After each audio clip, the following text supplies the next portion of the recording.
I'm Steve Horgan, Director of Umpiring for USA Field Hockey. Welcome to our 2012 National Rules Briefing.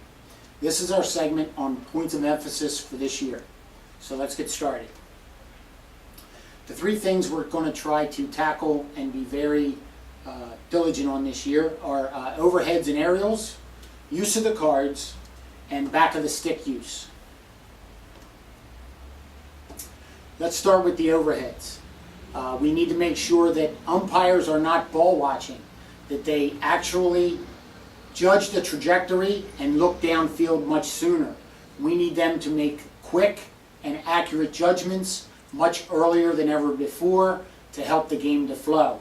Many times umpires wait until the ball is almost on the ground to blow the whistle, and then there's a confusion as to which player actually should receive the ball, and actually breaks down some of the flow of the game. So we want umpires to do that much sooner.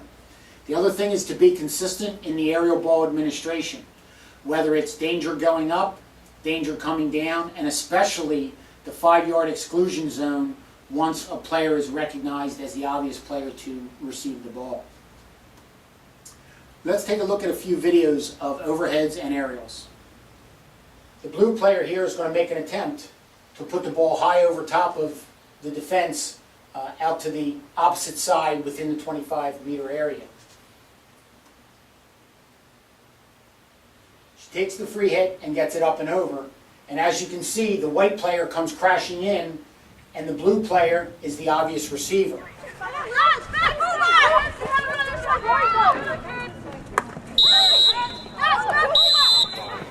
As it runs, you see the white player cutting in front, and now the game's delayed because the umpire made the decision that the blue player was the intended target or the obvious receiver of that play. What we're asking umpires to do under our point of emphasis, and if we'll run that back just a little bit,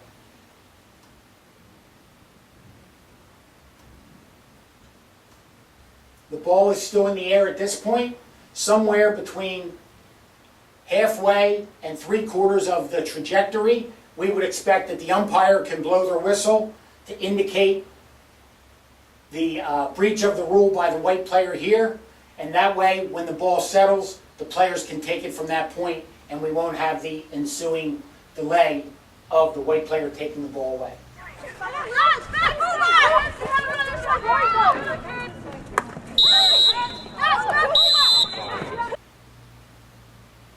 In this one, you'll see that the ball comes from the red player here just on the attacking side of the 50 and comes down, and as we're speaking now, there's an open space right here.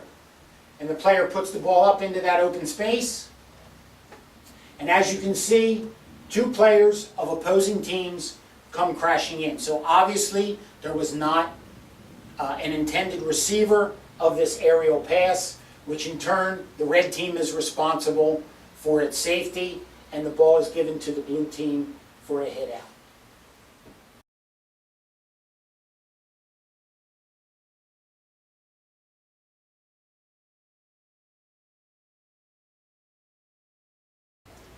Okay, let's go on to use of cards. We need umpires to recognize the need for cards and react very early in the match.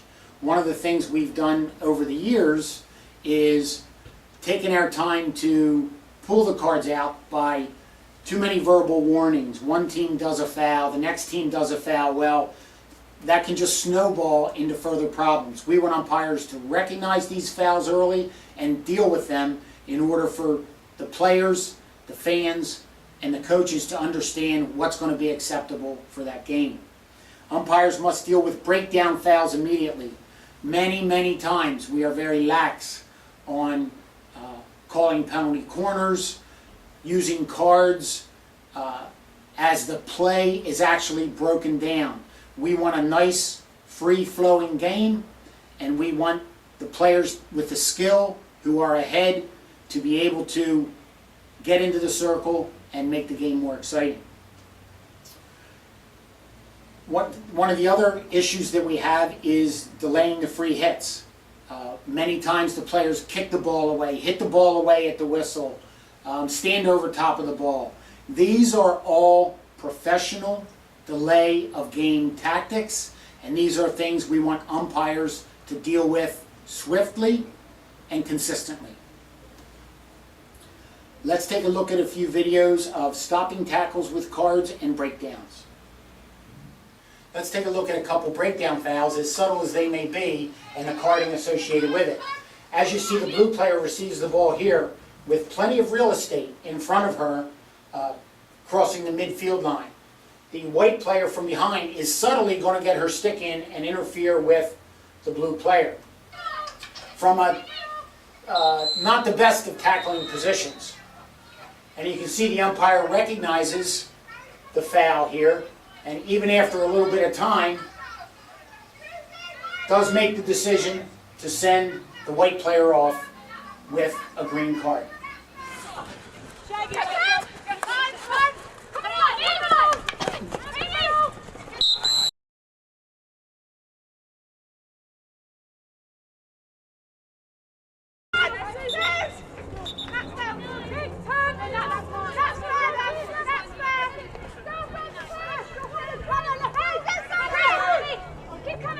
In this video, the tackle from behind is not as subtle, but still deserves the same result in the card. As the video runs, you'll see the yellow player well out of position, throwing her stick in, breaking the momentum of the red player. Now if we run that back, as we move forward, the ball crosses the 23-meter line. There's still plenty of real estate in front of this player, or even the opportunity to pass to her teammate. These are breakdowns. Many of these, and as you can see here, this is at the 23-meter line, many of these are attempted just outside the 23-meter line because a free hit will be given instead of the possibility of a penalty corner if it happens inside the 23-meter line. This is another factor of the game that we need umpires to be very diligent and strong in making these type of decisions. It will definitely help with the flow of the game and protect the skill of the players.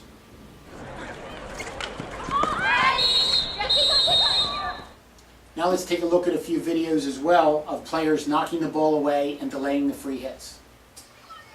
What we're going to see is the red player come across and maneuver the ball and end up being obstructed by the white player.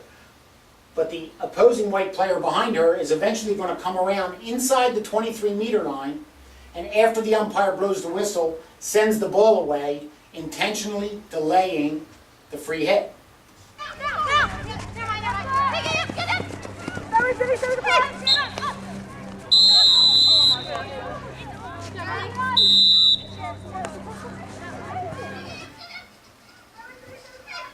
You have the obstruction, you have the hit away, and this is a situation where the red team had the opportunity to have numbers up, and the ball is hit away, and the white team now has a chance to set up. As we continue to run the video, you'll see that the umpire does pick up on the hitting the ball away and issues a card accordingly. The player's obviously walking away trying to hide, which happens all the time as well. The other factor with this one, as we keep running it back, is the actual foul of hitting the ball away is inside the 23-meter line. Calling this a corner and intentional delay with or without the card is a very powerful tool for umpires. And umpires must be strong in this early in the match so that it doesn't snowball. Let's look at another one that's a similar scenario where the red team is on the attack and we're going to have an obstruction in and around the 23-meter area again. As we run, we see the obstruction, the umpire blows the whistle, and then the player takes an extra tap, sending it out. This is what we would expect an immediate penalty corner called for, and possibly a card associated with this action. It is nothing more than delaying the play.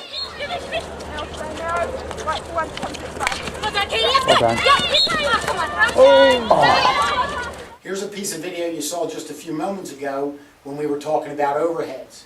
As we run this one, the ball goes up nice and clean and comes down, and the umpire's made the decision that it's the blue team's ball. But oh look, the white team says, oh, I think it's mine. And what do? They do nothing but delay the free hit with plenty of real estate in front of the blue team. This is cardable and needs to be handled swiftly and sternly by the umpires. Now let's talk about back of the stick use. From our assessments over the last couple of years, we have seen more use of the back of the stick, which has led our players, our coaching community, and the fans to believe using the backside of the stick is legal, and it's not. And we plan on focusing on that for this year in order to try to get it corrected and understood across the hockey community. From an umpire standpoint, we have to start recognizing the player's position. Are they in a position to play the ball legally with the flat side of the stick? Are they overreaching and the only thing that they can use is the back side of the stick? Are they low enough in order to be able to use the edge or flat side of the stick versus the back of the stick? We also need umpires to recognize the position of the stick. Is it coming in on a 45-degree angle and being pulled with the back of the head of the stick? Is the stick actually being rolled over and the flat side of the stick being used? Are they low enough and is the head of the stick on an angle that absolutely is the edge or the flat side of the stick, or is it up on a 45-degree angle stopping the ball from stopping the ball and absolutely using the back of the stick? Here's just a quick picture of a player who more than likely attempted to use the back of the stick for this play. And again, you can see how close the player is to the ball. We need to change our view. The back of the stick, the parameters of the back of the stick, we need to clarify for folks. So what I've done is I've put a stick together and reworked it with green representing proper usage of the stick and the red representing an illegal part of the stick that should not be used. What I've done is taken the stick, and as you can see, I've colored it with green on the parts of the stick that are legal to use, and of course red on the side that is not. And as you can also see, the green side does come around on a little bit of the rounded edge. But what I'd like to show you is the different angles that are necessary in order to use the stick properly. One of the things we have to recognize is the position of the player. All right, let's take a look at recognizing the position of the player and the stick as they attempt to play the ball. As you'll see, when a player comes in on this angle to try to play the ball, it's obviously going to play with the red side of the stick. And you can see that the head is actually turned towards the sky a bit. Now, even with the head turned down at this angle, and as you can see, my hand is above my knee, right? So it's there is no way that they can get this ball unless they use the back of the stick. A more proper position would be down lower to do the shave, where they can pull it with the crook of the stick, which is still on the green, or the edge of the stick, and you're looking at the angle of the stick now, mid-shin or lower. And these are just guidelines to give you triggers in order to focus in to see if the player is using the back of the stick to play the ball. Let's look at another trigger to see if the stick is being used legally. The player takes up a position and they whip the stick out to their left, okay? And now the stick is down, and whether it be an attempt of a sweep or a block tackle, and when they do that, they have to complete the action.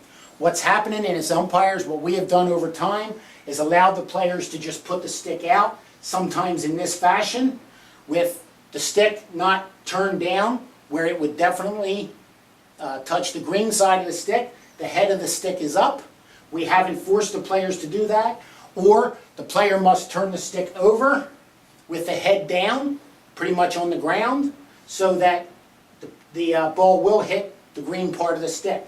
Players do get lazy, and what they do is they turn it, and they either lay it flat this way, which will obviously hit the red side of the stick. They don't turn it far enough down to get the green side, so it gets the red side here. And this is not an easy judgment for umpires to make, but the trigger is, once the player throws the stick out, you need to be prepared for that possibility.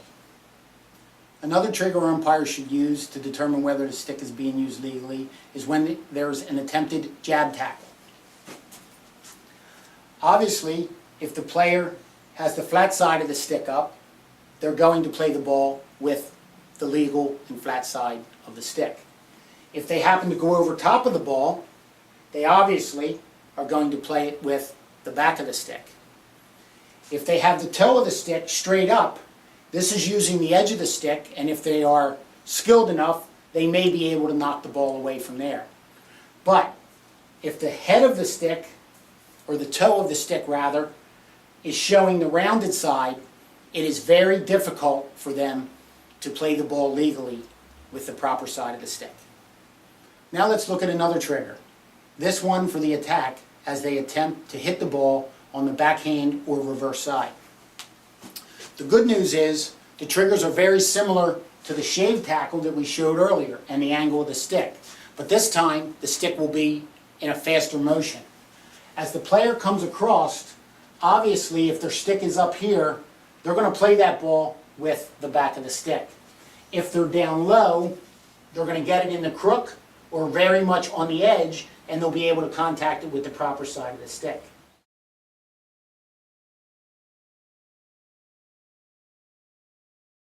We have to watch that very carefully because what also happens is the players who do it, mishit it, let's say, they end up hitting the turf and the stick comes up over top of the ball and the ball starts to bounce. And they've absolutely used the back of the stick to propel the ball. Another thing that umpires have to look for.